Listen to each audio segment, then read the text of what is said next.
সকলোকে আদৰণি জনাই আজিৰ ক্লাস 6 ৰ হিন্দী অনলাইন ক্লাস আমি আৰম্ভ কৰিব লৈছো। লেসন নম্বৰ 10 বাঘৰ বটহি এই পাঠ আমি পঢ়ি শেষ কৰিলো আৰু তোমালোকে অৱশ্যে নিশ্চয় গম পোৱা যে এই বাঘৰ বটহি যোনটো পাঠ আছে ইয়াত আমি বহুতখিনি কথা আমি শিকিলো যে কেনেকৈ যে লুপ কৰিব নালাগে। মই আশা কৰিছো তোমালোকে এই যে মই যোনটো স্ক্ৰীন শেয়াৰ কৰি আছো এই স্ক্ৰীনখন তোমালোকে চাবলৈ পাই আছা।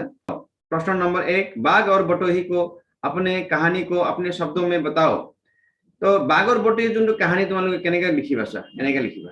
बाघ और बटोही उत्तर बाघ और बटोही कहानी में एक बूढ़े बाघ को एक सोने का कंगन मिलता है। बाघ और बटोही कहानी एजन बयखस्तिया बाघ एटा आছিলে जोंतो ए बुढ़ा बाघ एटा पुनर काली हुआ जाए है पाए। वो उस कंगन का लालच देकर बटोही को फंसा लेता है। एक खुनर कंगनर लूप दी ही बटोही बोला एजन जोंतो पर्यटक मानु जोंतो आছিলে ए पर्यटकक मैं ही निजर जालत फंसा लय। बटोही भी सोने के कंगन के लालच में सब कुछ भूलकर दलदल वाले तालाब में कूद पड़ता है और बाघ उसे खा जाता है। अंतत की करे बाघे ताक खाई पेलाय। तो ठीक है। प्रश्न नंबर 2 प्रस्तुत चित्रकथा बाघ और बटोही से हमें क्या सीख मिलती है। एक चित्र कथा जो तुम्हारे शुनिला এই বাঘৰ বটহি ইয়াৰ পৰা আমি কি শিক্ষা পালো কি জ্ঞান পালো। प्रस्तुत चित्रकथा बाघ और बटोही कहानी से हमें यह ज्ञान मिलता है कि हमें कभी लोभ नहीं करना चाहिए। আমি লোভ কৰিব নালাগে কেতিয়াও জীৱনত কেতিয়াও লোভ নকৰিবা আৰু লোভত নপৰিবা। যদি তুমি লোভত পৰিবা লোভে পাপে মৃত্যু বুলি কয় আমাৰ মৃত্যু হ'ব পাৰে। 4 नंबर प्रश्न सोआ मम्मी एनेके कोई लिखिबा एनेके करिबा। तालाब में उतरते ही बटोही का क्या हल हुआ। तालाबत नामार लगे लगे जोंतो ए पानीर जोन दलदल आছিলে तात नामार लगे लगे बटोहीर की हल की अवस्था हल एनेके বুলি সুধিছে। তোমালোকে एनेके कोई लिखिबा। तालाब में उतरते ही बटोही दलदल में फंस गया। तालाबत नमा लगे लगे बटोही बुकात फंसी থাকিল। 5 नंबर प्रश्न 5 नंबर प्रश्न तो केनेके लिखिब लागे। आखिरकार बाघ ने बटोही का क्या हाल किया। आखिरकार बाघ ने बटोही को मारकर खा गया। अंतत की करिले बाघे बटोहीक मारि पेलाय खाई पेलाय। प्रश्न नंबर 4 आओ समूह में बैठकर वाक्य बनाने का खेल खेलें। आहा সকলো আমি লগতে বহি আমি বাক্য ৰচনা কৰিম। घड़ी যেনেবা এটা উদাহৰণ দিছে চোৱা কেনেকে লিখিছে। घड़ी मेरे पास एक घड़ी है। মোৰ লগত এটা ঘড়ী আছে। मेरी घड़ी सोनाली है। उसके पास 2 घड़ियां हैं। তাৰ লগত দুটা ঘড়ী আছে।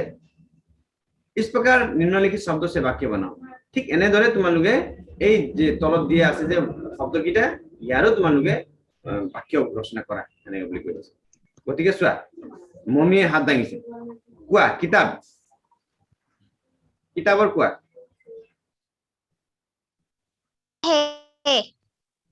কোৱাচোন আকৌ শুনি পোৱা নাই। मैं किताब पढ़ते हैं। তুমি ছোৱালী নহয় তুমি এনেকে ক'ব লাগে मैं किताब पढ़ती हूँ। ছোৱালী মানুহ এনেকে ক'ব मैं किताब पढ़ती हूँ। লৰাই ক'ব मैं किताब पढ़ता हूँ। गाय কোৱাচোন गाय मैं गांव में रहता हूँ। गांव নহয় गाय गाय हमें दूध देती है। हाँ गाय हमें दूध देती है।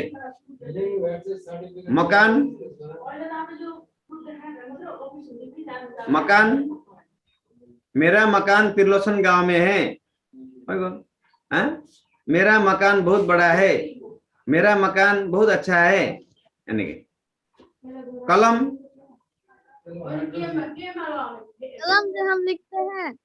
से हम लिखते हैं। मेरा कलम अच्छा है। मेरा कलम नीला लिखता है। मेरे कलम मुझे मेरी माँ ने दी है। बहन मेरी बहन का नाम सीता है। मेरी बहन कक्षा 6 में पढ़ती है। लिखिबा मेरी बहन का नाम लीना है এনে কৰি লিখিবা मेरी 2 बहन है এনে কৰি লিখিবা ঠিক আছে प्रश्न नंबर 5 इन्हें पढ़ो समझो और लिखो सय এনেকুৱা এই শব্দটা তোমালোকে এই আখৰৰ পৰা তোমালোকে শব্দবিলাক বনাব লাগে স্যাৰ এইটো শ লিখা আছে শ ইয়াৰ পৰা বনাব লাগে মনুষ্য ভবিষ্য ভাষ্য এই আখৰ দি তোমালোকে এনেকৈ কৰি শব্দ বনাব লাগে এইটো উদাহৰণ দিলে বাকি তোমালোকে নিজে লিখিব লাগিব দ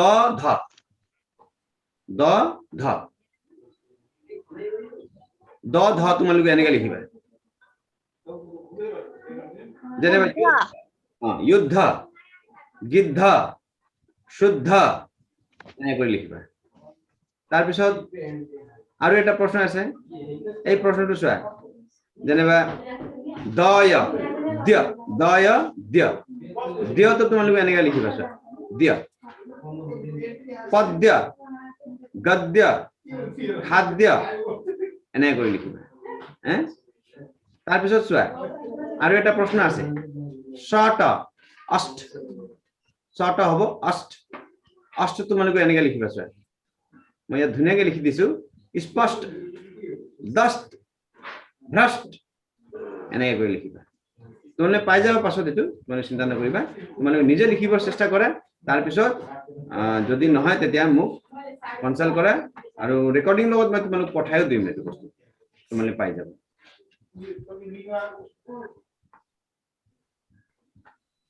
ঠিক আছে আমি আকৌ নেক্সট প্ৰশ্নলৈ যাওঁ আমাৰ নেক্সট প্ৰশ্ন হৈছে আমার नेक्स्ट प्रश्न होइसे कि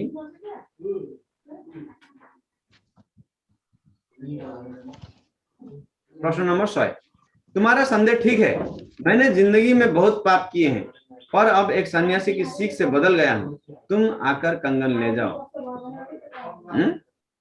কৈছে যে तुम्हारा संदेह तुम्हार संदेह तो ठीक আছে मैं बहुत जीवनत पाप কৰিছো কিন্তু এটা সন্ন্যাসীৰ কথা দি এতিয়া মই নিজকে পৰিৱৰ্তিত কৰিলো তুমি আহি নিজৰ কংগনটো লৈ যোৱা এনেকৈ বুলি তোমালোকে লিখিবা এটো দেই এটো তোমালোকে নিজে লিখি প্ৰেক্টিস কৰিবা কি কৰিবা চোৱা তোমালোকে এটো প্ৰথমে মুখস্থ কৰি লবা চাই তাৰ পিছত মাক কবা বা দেউতাক কবা যে পঢ়ি দিব কাৰণে তোমালোকে নুসুৱাকে লিখিবা ক্লাছত থাকিলে মই নিজে তোমালোকৰ সেতু লেখ ললো হয় মই কৈ গলো হয় তোমালোকে লিখিলা হয় কিন্তু এতে ক্লাছত এটো সম্ভৱ নহয় হয় না গতিকে তোমালোকে ঘৰতে এটো কৰিব পাৰিবা তোমালোকে নিজৰ মা বা দেউতাক বা ভনী ককাই কোন আছে হেতক কবা যে এটো পঢ়ি দিব কাৰণে আৰু তোমালোকে লিখিবা এখেতে পঢ়িব তুমি লিখিবা এটো হল সেতু লেখ তাৰ পিছত আৰু এটা প্ৰশ্ন আছিল ইয়াতে আৰু এটা প্ৰশ্ন আছে চোৱা খ নম্বৰ প্ৰশ্ন ইয়াৰ ওপৰত প্ৰশ্ন নম্বৰ 6 ৰ ওপৰত আকৌ আৰু এটা প্ৰশ্ন আছিল এটো মই অকন ক'বলৈ পাহৰিলো চিত্ৰ শিকাৰ কিতাপ মানে ইকাৰ এই যে ইকাৰৰ পৰা এই আখৰৰ পৰা তোমালোকে শব্দবোৰ বনাব লাগে চোৱা এটো বুজিবলৈ চেষ্টা কৰিবা অলপ শুনা মমি ই এটো আকাৰ দি আছে নহয় ই আকাৰ দেখছোৱা ই আকাৰ পৰা কোনটো শব্দ হল চিত্ৰ শিকাৰ কিতাপ এনেকৈ কৰি বনাব ইয়াত এটা দিয়া আছে চোৱা ডাঙৰ ই পৰা বনাব লাগে ডাঙৰ ই লড়কি বুলি এটা দিয়া আছে শব্দ তোমালোকে আৰু শব্দবোৰ বনাব লাগিব কেনেকৈ বনাবা আৰু শব্দ যেনেকা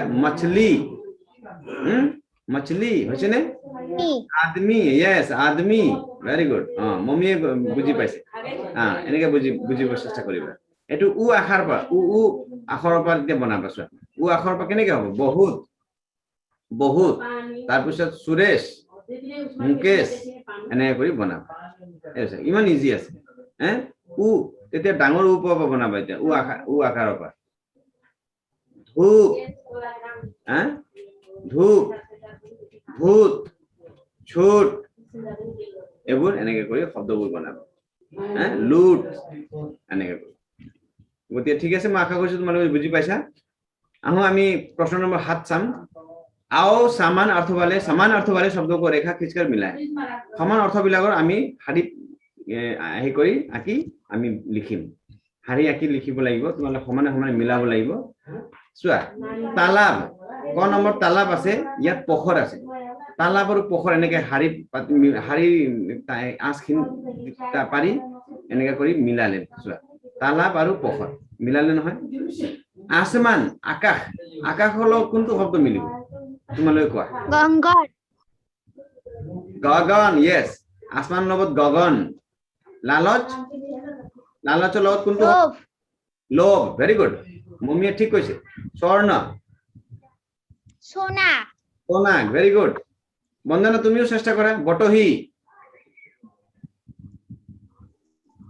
पुठिक ঠিক ভেৰি গুড হৈছে গোটে হৈছে সো এনেকে কৰি মিলাব লাগে তোমালোকে তালাব পোখৰ আসমান গগন লালচ লোভ স্বৰ্ণ সোনা বটহি পথিক গতিকে প্রথমে 8 ले চাও निम्नलिखित संख्याओं को देखो और नीचे अक्षर में लिखो निम्नलिखित আখৰ বিলাক চাবা তোমালোকে এই সংখ্যাবোৰ চাবা আৰু তোমালোকে আখৰত দেখি পাইবো প্ৰথমে দি আছে কি দি আছে প্ৰথমে দি আছে 16 হয় না না 16 তো তোমালোকে কেনেকৈ লিখিবা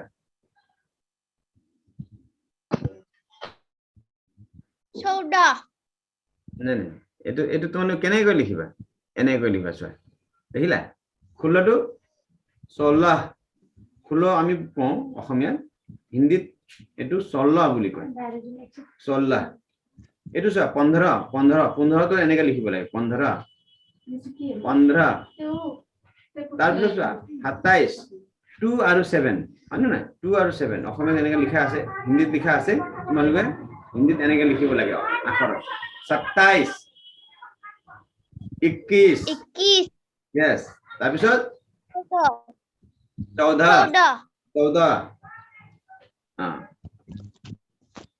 ঠিক আছে থ্যাংক ইউ ভেৰি মাচ আশা কৰছো মই তোমালোকে বুজি পাইছা আৰু তাৰপিছত আমি নেক্সট প্ৰশ্নলৈ যাম नेक्स्ट प्रश्न 9 आओ या भी जाने अमर इधर आ उधर मत जा किताब ला अपना पाठ पढ़ उपर्युक्त वाक्यों में रेखा शब्द आ ला जा पढ़ आदि क्रियापद है अब तुम भी अपनी इसी तरह 3 वाक्य बनाओ 3টা वाक्य बनाबो কৈছে 3টা তোমালোকে वाक्य बनाबा 3টা এটা নহয় 3টা কেনেকৈ बनाबा চোৱা মই দেখা দিছো रोहन इधर आ অন্য এটো আ শব্দ পা তোমালোকে বনালা এটা বাক্য বনালা रोहन इधर आ मदन इधर आ गौरव इधर आ ঠিক তেনেদৰে লা লা আখৰ পৰা কেনেকৈ বনাবা লা শব্দৰ পৰা কেনেকৈ বনাবা ये किताब ला ये सब्जी ला वो आम ला এনে কৰি তোমালোকে শব্দবোৰ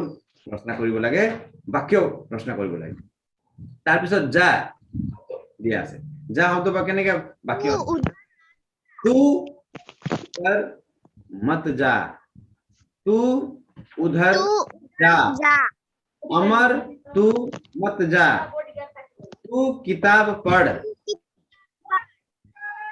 हाँ सोहन तुम इधर पढ़ सीता तुम उधर पढ़ গতিকে তোমালোকে এনে কৰি বাক্যবোৰ বনাব লাগে